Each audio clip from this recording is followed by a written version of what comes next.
Bonne existence à tous, amateurs de l'or qui n'ont pas envie de chercher toutes les informations de la zone qui vous intéressent. Aujourd'hui, nous verrons plusieurs petites zones. Et accessoirement, on m'a kidnappé. Bienvenue dans Interprétation hasardeuse d'Hollow Knight.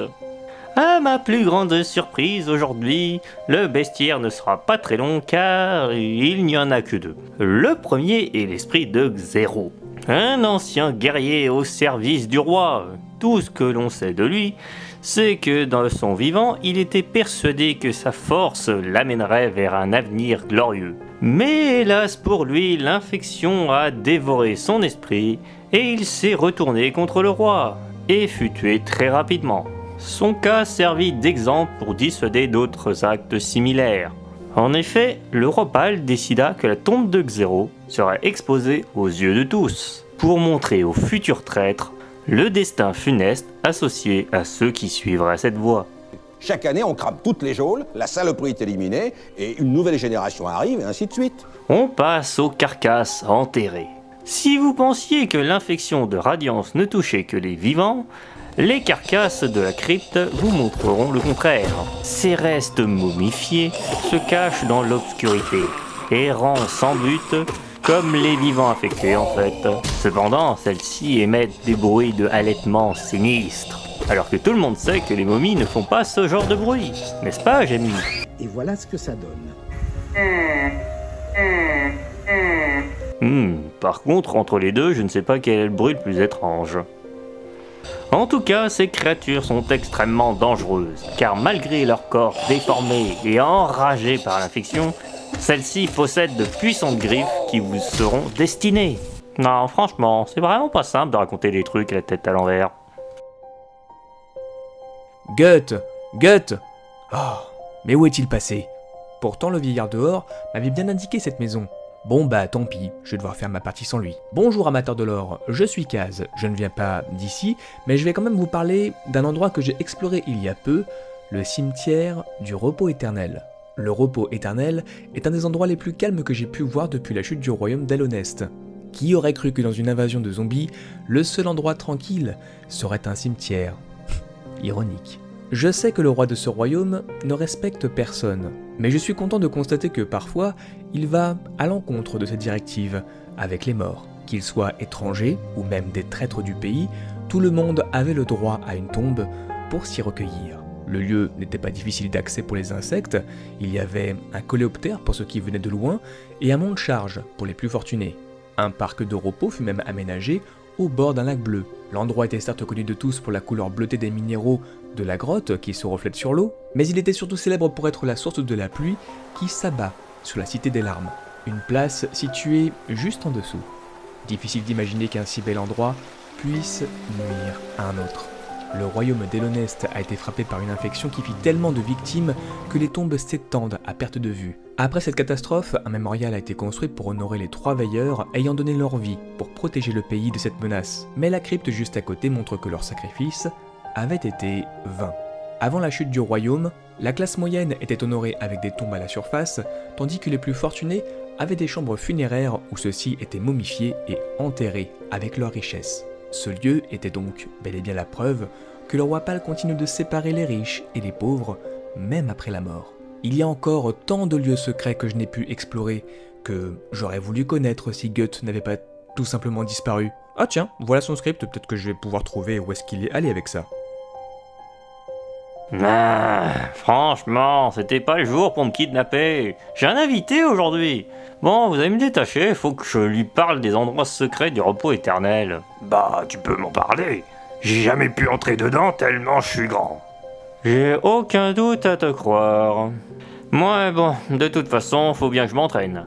Bref, dans le repos éternel se trouvent 3 zones secrètes. La première est celle où repose le bouclier de Marco, le papillon guerrier. Mais on en reparlera beaucoup plus tard. Je soupçonne que le lieu a été aménagé par la vieille qui habite juste au-dessus, et que celle-ci se recueille dessus. En tout cas, ce bouclier est le même emblème que celui du cimetière. Cet endroit est d'ailleurs associé au peuple des papillons. Ici repose l'esprit d'un guerrier inconnu, Réveil. Celui-ci veille à ce qu'aucune personne ne saccage l'endroit, sous peine de goûter à sa lame. Mais de toute façon, l'accès est verrouillé par la vieille cire. le cimetière contient toutes sortes d'esprits ayant malheureusement participé au Kickstarter. Je veux dire, péri de façon diverse. Allant de la vendeuse de cookies, le grand guerrier, le cannibale, le sociopathe, le décapité qui se croit encore en vie. Et attends, d'où il sort ce cimetière? C'est des habitants random ou des criminels? Franchement, je saurais pas dire. Peut-être que la vendeuse de cookies tuait ses clients. Et je n'ai aucun regret. De toute façon, les esprits de cet endroit ne sont pas essentiels au lore. À part ce papillon, expliquant que sa tribu est pacifique, et que seuls lui et Marcotte étaient des guerriers. En tout cas, l'endroit a été bâti par les papillons. En témoignent ces vestiges d'architecture qui représentaient les décorations spirituelles qui étaient attachées à cette tribu. D'ailleurs, étonnamment, l'endroit caché ne se trouve pas derrière la cascade du cimetière. Trop classique. Mais à l'intérieur de celle-ci, dans ce lieu secret, on y trouve des représentations de papillons et surtout une statue contenant un monde des rêves. Alors franchement, j'ai que deux explications pour que ce soit possible pour moi. Alors soit les papillons ont réussi à créer un monde des rêves dans une statue, ce qui m'étonnerait pas, ou bien ce papillon s'est enfermé dans cette statue. Plausible.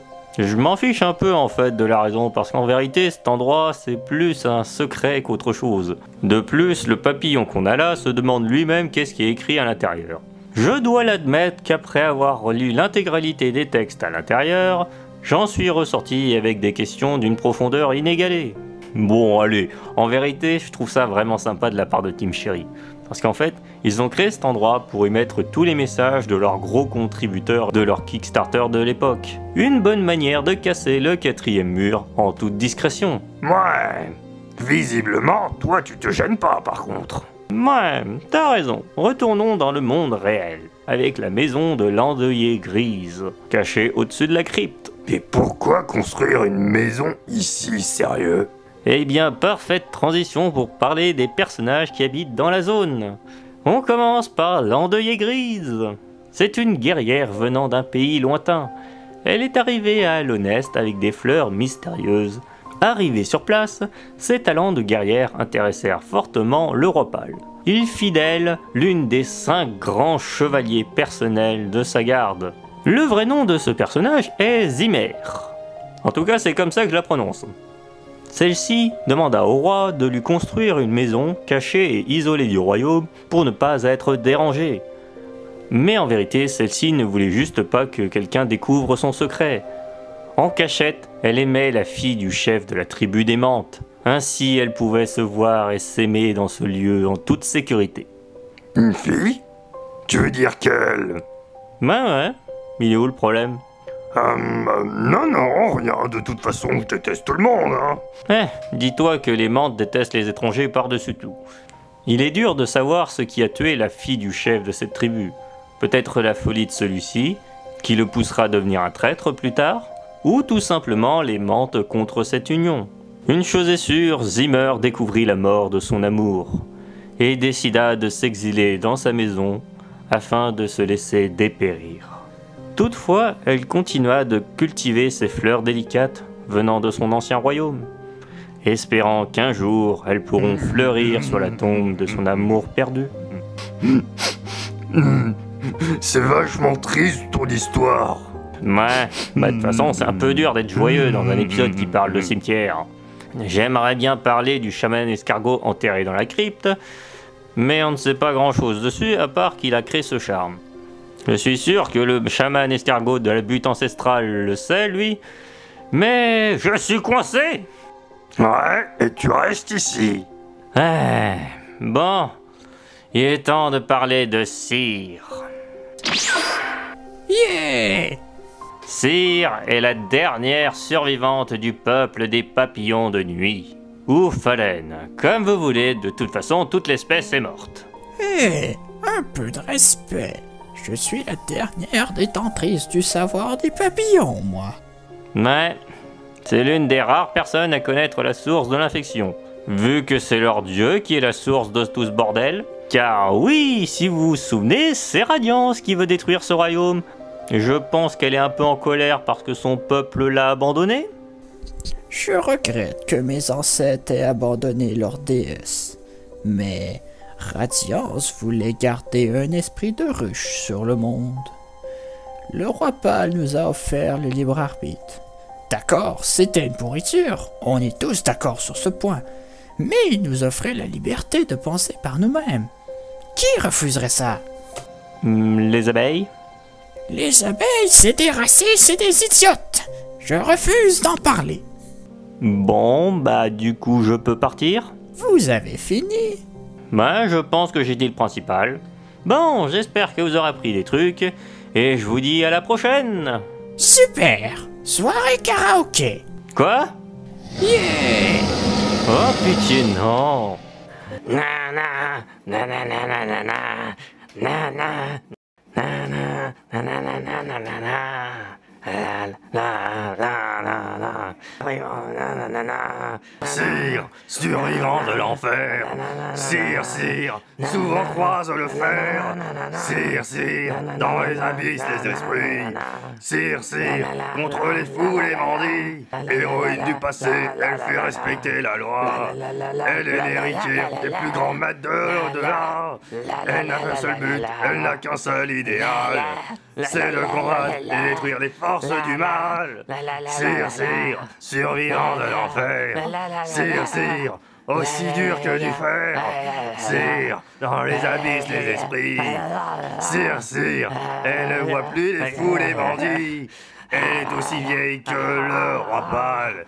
Elle emmerde ses lois dans les villes, les campagnes. De la vengeance de Radiance, elle a survécu. Elle utilise sa force pour que l'Hollock Knight lui botte le cul. Sire, sire, survivant de l'enfer. Sire, sire, mange souvent par terre. Sire, sire, dans les abysses les esprits. Sire, elle s'en fout des bandits. Hein? Mais où il est passé? Oh merci Kaz! Comment t'as fait pour me retrouver? J'ai suivi ton Krolid. Ah! Je savais qu'il finirait par m'apprécier! Bon, c'était sympa de te voir, j'ai lu ton script, du coup bah ça y est, je peux rentrer chez moi. Allez, à la prochaine. Ok, à plus! Quant à toi, dans mes bras, petit Krolid! Ça fait mal! Bon, plus sérieusement, merci à Kaz et à J pour leur participation à l'épisode d'aujourd'hui, parce que, allez voir leur chaîne, que ce soit Kaz avec ses vidéos de lore de Overwatch principalement, mais aussi toutes sortes de contenus variés excellents, et J qui a du contenu sympa. Bref, allez voir leur chaîne, et bon, merci d'avoir regardé la vidéo jusqu'au bout, alors à la prochaine.